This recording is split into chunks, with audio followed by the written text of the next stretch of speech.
reste un jeune qui a beaucoup de talent. On va observer l'importance qu'il va avoir du coup dans cette prochaine saison avec du coup départ de Naoto Saito. Fini avec le Stade Toulousain, on avait parlé d'un demi de mêlée, Simon Darroch.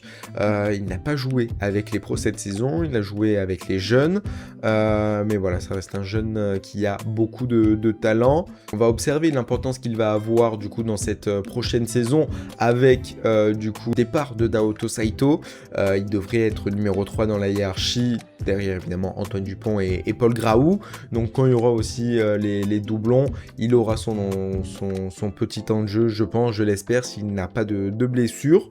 Et finalement, la mention honorable qui a réussi à faire son trou, hein, c'est quand même Calvin Gourg, une des révélations de cette année aussi avec Broboiry et Noah Néné. On voit qu'au poste de centre, on est bien garni, on est bien loti quand même en équipe de France. Calvin Gourg, est-ce que j'ai vraiment besoin d'en parler de ce joueur qui est d'une polyvalence folle, hein. Il peut jouer à l'arrière, il peut jouer 10, 12, 13...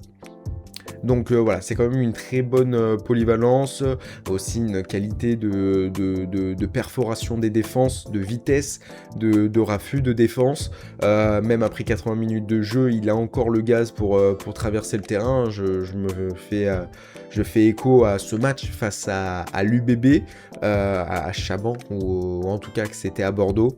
Donc Kalingour, hein, aussi avec des piges en équipe de France, donc que ce soit lors du Six Nations ou aussi la tournée d'été.